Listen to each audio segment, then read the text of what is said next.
ये कहानी एक जंगल की है। जिस जंगल में मीनू चिड़िया रहा करती थी। मीनू चिड़िया ने कुछ दिन पहले ही एक अंडा दी हुई थी। और उससे पहले भी मीनू चिड़िया की एक चिड़ा होता है। उस चिड़े की नाम मानो चिड़ा होता है। देखो ना मानो चिड़े, ये अंडा कितना बड़ा है। अब इस अंडे में से तुम्हारा भाई या बहन निकलेगी तो तुम उनके साथ मजे मजे से खेलना। वहीं दूसरी ओर मीनू चिड़िया की बहन कोमल चिड़िया की कोई संतान नहीं थी। वे जब भी अंडा देती तो उसका अंडा खराब हो जाया करता था। हाय रे, ये मेरे साथ क्या हो रही है। मैं जब भी अंडा देती हूँ तो ये अंडा खराब हो जाता है। लेकिन वहीं मेरी बहन मीनू चिड़िया की दो दो बच्चे होने वाले हैं। क्यों ना मैं अपनी बहन मीनू चिड़िया से एक बच्चा मांग लेती हूँ। आखिर में उसका बहन ही तो हूँ। फिर वे कोमल चिड़िया मीनू चिड़िया की पास आती है। मीनू चिड़िया, मैं तुम्हारा अंडा देखने आई हूँ। तुमने तो बहुत बड़ा अंडा दिया है। मुझे तो लगता है कि इस अंडे में से अब चीड़ा ही बाहर आएगा। कोमल चिड़िया, तुम बहुत ही दिनों के बाद आई हो और तुम तो दूसरे जंगल से भी आई हो। तुम बहुत ज़्यादा थक गई होगी। चलो तुम आराम कर लो। नहीं मीनू चिड़िया, मुझे कोई थकान नहीं है, बल्कि मैं बहुत ही ज़्यादा खुश हूँ और मुझे तुमसे बहुत ज़रूरी बात भी करनी है। अरे हाँ कोमल चिड़िया, क्यों नहीं, तुम मुझसे क्या कहनी चाहती हो। तुम तो मीनू चिड़िया मुझे जानती ही हो कि मैं कितने सारे अंडे दे चुकी हूँ, परंतु वे सारे अंडे खराब हो जाते हैं। बस मैं चाहती हूँ कि तुम्हारे इस अंडे में से जो भी बच्चा निकलेगा वे तुम मुझे दे दो। मैं उसे पाल पोस कर बड़ा कर दूंगी। कोमल चिड़िया, ये तुम क्या कह रही हो। मैं अपना बच्चा तुम्हें कैसे दे सकती हूँ। बल्कि तुम इसके बदले और कुछ मांग लो, मगर मैं अपना बच्चा तुम्हें नहीं दे सकती हूँ। मीनू चिड़िया, मैं तुम्हारी बहन ही तो हूँ। अगर तुम मुझे अपना बच्चा दे दोगी तो मुझे बहुत खुशी होगी। देखो तुम मुझे मना नहीं करोगी। कोमल चिड़िया, तुम्हारी इस लगन को देखकर मैं जान चुकी हूँ कि तुम मेरे बच्चे का अच्छी तरीके से ख्याल रखोगी। इसीलिए तुम अब खुश हो जाओ, क्योंकि इस अंडे में से जो भी बच्चा आएगा मैं अब तुम्हें दे दूंगी और तुम मेरे बच्चे का अच्छे तरीके से ख्याल रखना। मीनू चिड़िया, तुम मेरी कितनी अच्छी बहन हो। तुम मेरी कितनी ज़्यादा ख्याल रखती हो। मैं ये तुम्हारी एहसान कभी नहीं भुला पाऊंगी। फिर ऐसे ही समय बीतता चला जाता है। एक दिन की बात है, मीनू चिड़िया की उस अंडे में से बच्चा बाहर आ जाता है। ये देखकर मीनू चिड़िया बहुत ही ज़्यादा खुश हो जाती है। लेकिन मीनू चिड़िया की ये खुशी ज़्यादा समय तक नहीं रह पाता है। अरे वाह भाई, ये नन्हा सा चिड़ा तो बहुत ही सुंदर है। मीनू चिड़िया, अब मैं अपनी बच्चे को लेने आई हूँ। दो अब मेरा बच्चा मुझे लौटा दो। ये तुम्हारा बच्चा नहीं, ये मेरा बच्चा है। इसे मैंने जन्म दिया है, तो फिर कैसे तुम्हारा बच्चा हो सकता है। मीनू चिड़िया, शायद तुम भूल रही हो कि तुमने मुझसे वादा की हुई थी कि तुम्हारे इस अंडे में से जो भी बच्चा आएगा वे तुम मुझे दे दोगी। अगर तुम मुझे अपना बच्चा ना दिया तो मैं तुम्हारा शिकायत तोते महाराज से कर दूंगी। फिर मीनू चिड़िया को मजबूरन कोमल चिड़िया को अपना बच्चा देना पड़ता है। कोमल चिड़िया, तुम इतनी ही जिद कर रही हो तो ले जाओ मेरा बच्चा, लेकिन तुम मेरा बच्चा का अच्छी तरीके से ख्याल रखना। फिर वे कोमल चिड़िया मीनू चिड़िया की बच्चे को अपने घोंसले में ले आती है। मेरे पति की मृत्यु के बाद मैं एकदम से अकेली पड़ गई थी, लेकिन अब मैं अकेली नहीं हूँ, क्योंकि अब मेरे साथ सोनू चिड़ा जो है। मामा, ये अंडा किसका है। बेटा, ये अंडा मेरा ही है, लेकिन हर बार की तरह ये भी खराब हो जाएगा। इसीलिए इस अंडे पर मुझे बिल्कुल भी उम्मीद नहीं है। मामा, मुझे भूख लग रही है, मुझे भोजन दो ना। हाँ हाँ मेरा बेटा सोनू चिड़िया, मैं अभी तुम्हें भोजन खिलाती हूँ। फिर ऐसे ही कोमल चिड़िया सोनू चिड़े की बहुत ही अच्छी तरीके से ख्याल रखती है। मीनू चिड़िया, तुमने तो अपनी बहन कोमल चिड़िया को अपना बेटा दे दिया है, लेकिन वे कोमल चिड़िया तुम्हारी बेटे की अच्छी तरीके से ख्याल तो रख रही है ना। मीनू चिड़िया, तुमने तो अपनी बहन कोमल चिड़िया को अपनी बेटे दे दिया है, लेकिन वे कोमल चिड़िया तुम्हारी बेटे की अच्छी तरीके से ख्याल तो रख रही है ना। मेरी बहन कोमल चिड़िया बहुत ही अच्छी है, वे मेरी बेटे की बहुत ही अच्छी तरीके से ख्याल रख रही होगी। और वैसे भी वे सोनू चिड़ा उसका भी तो बेटा है, तो अपने बेटे का कौन नहीं ख्याल रखेगा। फिर ऐसे ही कुछ दिन गुजर जाते हैं। अब कोमल चिड़िया के अंडे में से एक सुंदर सी चिड़िया बाहर आती है। तो ये सब देखकर कोमल चिड़िया तो बहुत ज़्यादा हैरान हो जाती है। हाय रे, ये मैं क्या देख रही हूँ। मैंने तो इस अंडे से उम्मीद ही छोड़ दी थी, फिर भी इस अंडे में से कितनी सुंदर चिड़िया निकली है। अब तो मैं अपनी बेटी की बहुत ही अच्छी तरीके से ख्याल रखूंगी। अब कोमल चिड़िया अपनी बेटी पर कुछ ज़्यादा ही ध्यान रखने लगी थी। कुछ कुछ दिन तो सोनू चिड़े को भोजन भी खिलाना भूल जाया करती थी। मम्मा, कब से आप जुनू चिड़िया को ही भोजन खिलाए जा रही हो, मुझे भी तो खिलाओ ना। ये बातें सुनकर कोमल चिड़िया बहुत ही ज्यादा गुस्से में आ जाती है। हाँ, तो तुम कोई छोटे बच्चे तो नहीं हो कि तुम्हें मुझे ही भोजन खिलाना होगा। और वैसे भी मैं कोई भोजन खिलाने वाली नहीं हूँ। तुम्हें भोजन खाना है तो खाओ, वरना छोड़ दो।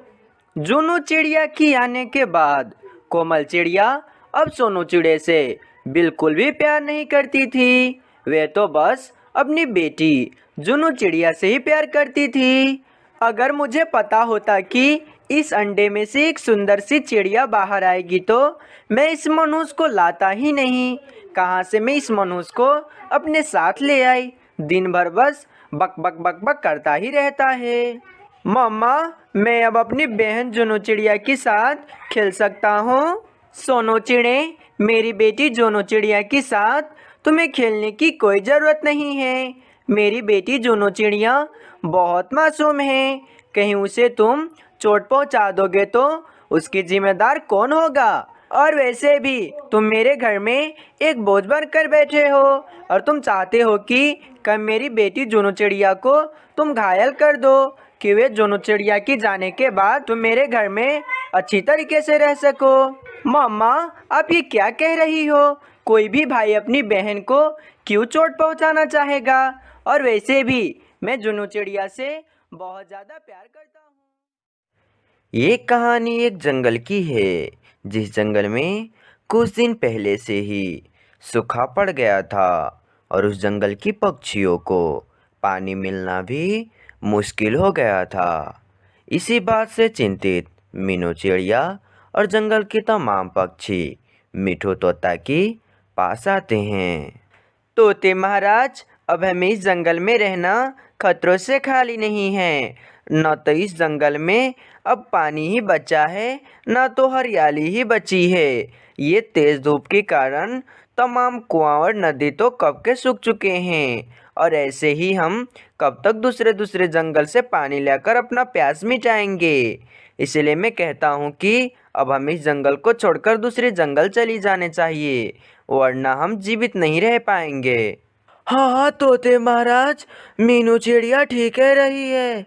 अब इस जंगल में तो भोजन भी ढूंढना बहुत ही मुश्किल हो गया है। अगर ऐसे ही चलता रहा तो हम में से कोई भी नहीं बचेंगे। इसीलिए हम कहते हैं कि आज ही जंगल को छोड़कर दूसरे जंगल चले जाते हैं। तमाम पक्षियों की बात सुनकर तोते महाराज मीनू चिड़िया से कहता है, मीनू चिड़िया, तुम्हारा भी कहना ठीक ही है कि इस जंगल में अब पानी नहीं मिल रही है और भोजन ढूंढना भी बहुत ही मुश्किल हो गया है। परंतु हम इस जंगल को कैसे छोड़कर जा सकते हैं। इस जंगल में तो हमारे जन्म हुई है और इस जंगल को हम कैसे छोड़कर जा सकते हैं? और वैसे भी हम दूसरे के जंगल में जाकर कैसे रह सकते हैं? उस जंगल में तो बहुत ही ज़्यादा बड़े बड़े खतरनाक चील रहते हैं और मैं नहीं चाहता कि हमारे किसी भी जंगल की पक्षियों को कोई दुष्ट चील आकर नुकसान पहुंचाए। परंतु तोते महाराज, इसका अलावा हमारे पास और कोई रास्ता नहीं है। हमें दूसरा जंगल ढूंढना ही होगा, वरना हम भूख के मार से यहीं तड़प कर मर जाएंगे। तो ठीक है पक्षियों, हम कल इस जंगल को छोड़कर दूसरे जंगल चले जाएंगे, लेकिन इस जंगल की याद हमें हमेशा आएगी, क्योंकि इस जंगल में हमारा जन्म जो हुआ है। फिर वे मीनू चिड़िया अपने घर जा ही रही होती है कि उसे जमीन पर पड़ा हुआ एक चिड़िया दिखाई देती है। वह चिड़िया की तो काफ़ी ज़्यादा खून बह रहा होता है। तो मीनू चिड़िया फौरन उस चिड़िया के पास आती है। बाप रे, इनका तो काफ़ी ज़्यादा खून निकल रहा है। मुझे जल्द से जल्द कोई बेजी को बुला कर लाना होगा। फिर वे मीनू चिड़िया एक बेजी को बुला कर लाती है और वे बेजी उस चिड़िया की जख्म पर पट्टी कर देते हैं। मीनू चिड़िया, इनको मैंने पट्टी कर दिया है, अब इनको ज़्यादा से ज़्यादा आराम की ज़रूरत है, इसलिए तुम इन्हें घोंसले में ले जाओ और जितना ज़्यादा हो सके आराम करवाओ। बहुत बहुत शुक्रिया बेजी, आज आप ना होते तो इनका आज क्या होता। फिर वे मीनू चिड़िया उस चिड़िया को अपने घोंसले में ले आती है। मीनू चिड़िया, तुम्हारा बहुत बहुत शुक्रिया, आज तुम ना होती तो आज ना जाने मेरे साथ क्या होता। वह तो तुम थी जो आज मेरा जान बचाया है, इसके लिए मैं तुम्हें जितना भी धन्यवाद करूं उतना कम लगता है मुझे। नहीं नहीं चिड़िया, एक पक्षी होने का नाते ये तो मेरा फर्ज बनता है कि किसी भी पक्षी को ऐसे तड़पने ना देना चाहिए, एक दूसरे का मदद करनी चाहिए। और वैसे भी चिड़िया, तुम्हारा नाम क्या है और तुम वहाँ पर कैसे गिर गई थी? मीनू चिड़िया, मेरा नाम कोमल चिड़िया है और मैं दूसरी जंगल की रहने वाली हूँ और आज मेरी मुलाकात बादल राजा से हुई थी। वे कह रहे थे कि तुम सबसे वे नाराज हैं, इसीलिए तुम्हारे जंगल वे बारिश नहीं करवा रहे हैं। परंतु कोमल चिड़िया, बादल राजा हम सबसे क्यों नाराज हैं? हमने बादल राजा का क्या बिगाड़ा है? और वैसे भी बादल राजा ने हमारे जंगल में कई सालों से बारिश भी नहीं कराई है। फिर वे कोमल चिड़िया मीनू चिड़िया को सारी बात बताती है कि कैसे बादल राजा उन पक्षियों से रूठ गए हैं। ठीक है कोमल चिड़िया, हमारे जंगल को तोते महाराज को आज ही जाकर मैं ये बात बताता हूँ कि हमारे कारण बादल राजा रूठ गए हैं और इसी कारण हमारे जंगल में बारिश वे नहीं करवा रहे हैं। फिर वे मीनू चिड़िया जंगल की तमाम पक्षियों के साथ तोते महाराज की महल में आती है। अरे भाई मीनू चिड़िया, मैंने तो कहा था कि हम कल सुबह ही जंगल को छोड़कर दूसरे जंगल जाएंगे, परंतु तुम आज ही जंगल की तमाम पक्षियों को लेकर कहाँ जा रही हो? नहीं नहीं तोते महाराज, आप हमें गलत समझ रहे हैं। अब हमें अपने जंगल को छोड़कर कहीं नहीं जाना होगा, क्योंकि अब हमारे जंगल में भी बारिशें होंगे और पहले के तरह ही हमारे जंगल की तमाम नदियों में पानी बहेंगे। परंतु उसके लिए हमें बादल राजा को मनाना होगा। वह बादल राजा हम सब से रूठ गए हैं।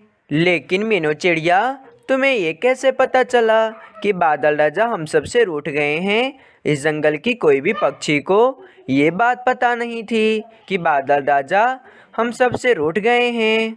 फिर तुम्हें किसने बताया? इसका मतलब तोते महाराज, आपको पता था कि बादल राजा हम सब से रूठ गए हैं और हमारे जंगल में बारिशें नहीं करवा रहे हैं, फिर भी आप हमें क्यों नहीं बताएं? मीनू चिड़िया, और जंगल की तमाम पक्षियाँ मुझे माफ़ कर दो, मैंने तुम सबको ये बात नहीं बताई कि बादल राजा हम सब से रूठ गए हैं और हमारे जंगल वे बारिश नहीं करवा रहे हैं। अब मुझे समझ आ गई है कि अब मुझे जाकर बादल राजा से माफ़ी मांग लेनी चाहिए और हमारे जंगल वे बारिश आकर करवा दें। फिर वे जंगल की तमाम पक्षियाँ बादल राजा की पास आते हैं। बादल राजा, हमें माफ़ कर दें, हमें पता नहीं था कि आप हमसे नाराज होकर बैठे हैं। हाँ हाँ बादल राजा, हमें माफ़ कर दें, हमें पता नहीं था कि आप हम सबसे नाराज होकर बैठे हैं।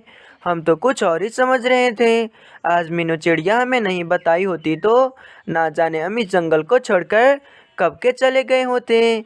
लेकिन आज मीनू चिड़िया बताई कि आप हम सबसे नाराज होकर बैठे हैं, इसीलिए हम आपके पास आए हैं। हाँ बादल राजा, अब हमें माफ़ भी कर दीजिए। फिर वे बादल राजा जंगल की तमाम पक्षियों को माफ़ कर देते हैं और उस जंगल आकर बारिशें भी करने लगते हैं और जंगल की तमाम पक्षी खुशी खुशी उसी जंगल में रहने लगते हैं।